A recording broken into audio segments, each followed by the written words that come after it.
CNBC의 보도인데요. 엔비디아 어닝 서프라이즈, 아시아 반도체주가 일제히 급등을 했다라는 헤드라인입니다.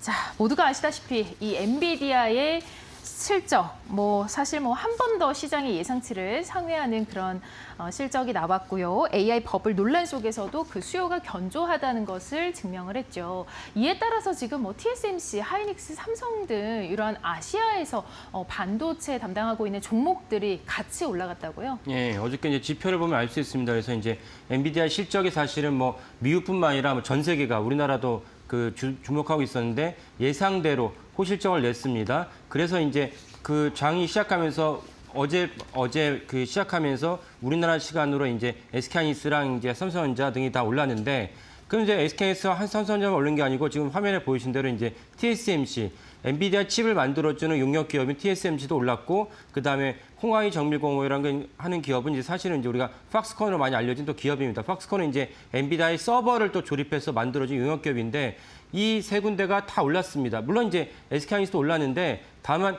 처음에 이제 60만 원을 돌파했다가 그 다음에 계속 떨어지면서 결국 이제 한 2% 미만으로 상승으로 마감했습니다. 그래서 전체적으로 종합하면 엔비디아 훈풍으로 그 아시아 증시 주요 종목들이 다 올랐다는 것을 알 수가 있겠습니다. 네, 전반적으로 흐름이 좋았네요.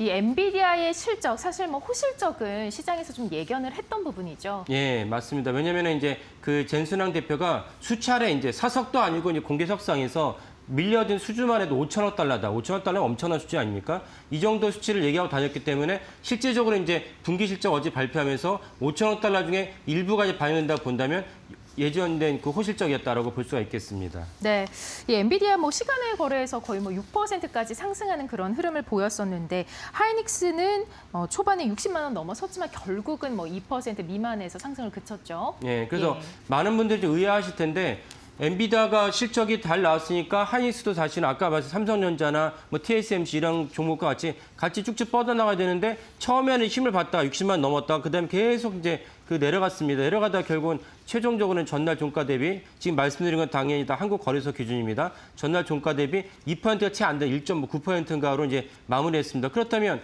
가장 최고의 주식을 할 수 있는 하이닉스가 엔비디아가 이렇게 좋은 성적을 냈는데도 불구하고 같이 올라가지 못한 이유는 무엇이냐라는 것에 궁금증이 달 수 있고, 그다음에 어쨌건 삼성전자보다는 하이닉스가 더 엔비디아랑 밀접한 관계를 갖고 있습니다. 이런 점에서 좀 의아하신 분들이 좀 많이 있었습니다. 네, 이게 좀 보면은 수급의 문제가 가장 큰 것 같습니다. 외국인이 계속해서 SK 하이닉스를 매도하고 있다고요. 예. 그러니까 어제 같은 경우도 엔비디아가 실적이 좋았지만 하이닉스가 이제 2% 미만의 상승에 그쳤던 이유를 수급에서 찾아본다면, 어저께 외국인은 3,700억 정도 하이닉스를 매도를 했고, 개인은 3,100억, 기관이 약 830억 정도를 각각 매수하면서 외국인의 매도 공세를 갖다 버텨냈습니다. 근데 외국인의 매도는 어제만 그친 것이 아니고 9월 1일 이후로 이제 어제 종가까지 외국인들이 어떤 수급을 집계를 해본다면 외국인들 약 10조 7천억 정도를 갖다가 그 하이닉스 주식을 매도를 했습니다. 10조 7천억이나 엄청난 물량의 주식을 매도했는데, 이 물량을 개인들이 거의 다 대부분 받아냈습니다.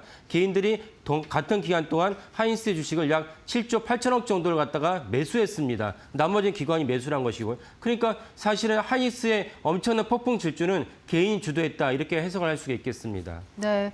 반도체가 슈퍼사이클이어서 이제 주가는 상승을 할 수 있는데, 이 수급 측면에서 외국인의 매도가 좀 굉장히 이례적이라고 보여지네요. 이유가 뭘까요? 그렇습니다. 그래서 이제 그것 때문에 사실 그러면 두 가지 해석이 있습니다. 이게 반도체 슈퍼사이클을 외국인도 알고, 저희 코너에서 몇 번 설명드렸습니다. 로이터도 보도를 했고, 그 다른 방식도 많이 외국인들 알고 있을 텐데 불구하고 이렇게 많은 폭풍 매도를 한 이유가 무엇이냐? 두 가지 해석이 있는데, 하나는 무엇이면 우리나라에서 달러 유출이 되다 보니까 환율에 대해서 외국인 신경 쓰지 않을 수 없습니다. 실제 환율도 많이 올랐죠. 그러다 보니까 우리가 SK하이닉스에 대해서 불안감을 느낀 외국인들이 많이 매도를 했다라는 추정이 있습니다. 그 환율에 대해서 신경 쓰는 또 다른 이유는 무엇이냐면, 어쨌건 한미 관세 협정이 그래도 잘 해결이 됐지만, 그중에서 우리가 주목할 만한 점은, 외국인들이 주목할 만한 점은 매년 200억 달러의 우리나라의 그 달러가 미국에 투자해야 되니까 어쨌건 달러 유출 아닙니까? 이 점을 갖고 이제 외국인들이 주목하면서 약간 불안감을 느꼈다, 이런 추정이 하나 있고요. 또 다른 추정은 무엇이냐면,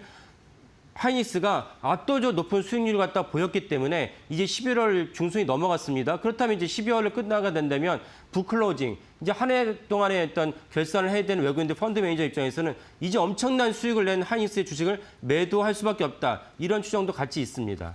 네. 네, 삼성전자랑 좀 비교를 했을 때도 좀 차이가 있다고 하는데 삼성전자는 뭐 얼만큼을 매수했나요? 예, 삼성전자를 만약에 첫 번째 해석이 맞다면 삼성전자 역시 외국인들이 매도를 했어야 되는데 같은 기간 삼성전자 외국인들은 무려 10조 원이 넘는 금액을 매수했습니다. 그러니까 한국의 거시 지표가 불안해서 매도를 했다면 삼성전자를 10조 원 넘게 매수했다는 것은 맞지가 않죠. 그러니까 아까 말씀드린 두 번째 추정이 맞지 않나 싶습니다. 두 번째 추정이 다시 한번 말씀드리면 하이닉스가 너무나 높은 수익률을 거뒀기 때문에 외국인들 펀드 매니저 입장에서는 차익 실현을 해서 본인들도 인센티브를 가져가고 그다음에 해당 기관이 얼마만큼이 이제 수익이 났는지를 갖다가 확정하고 싶었던 것입니다. 그런 이유에서 이제 두 번째 해석이 맞다 보여지고 그 두 번째 해석을 아까 좀 전에 나오긴 했지만 그래프로 본다면 SK하이닉스가 이제 YTD가 어제 종가 기준 YTD가 230% 넘고 하이닉스도 많이 올랐죠. 하지만 90%가 안 되면 88%. TSMC가 대단한 종목이긴 하지만 36%, 홍하이 정밀공업, 퍽스콘이 30%의 수익률을 거뒀습니다. 그러니까 펀드 매니저 입장에서는 하이닉스에 대해서 매도 버튼을 참기가 힘들었다라고 해석을 하는 것이 타당하다고 여겨집니다. 네. 엔비디아 뭐 폭발적인 성과, 단순한 성과를 넘어서서 계속해서 반도체 이 가치 사슬에 있어서 굉장히 중요한 실적일 텐데 앞으로의 실적 흐름도 굉장히 중요할 것 같습니다.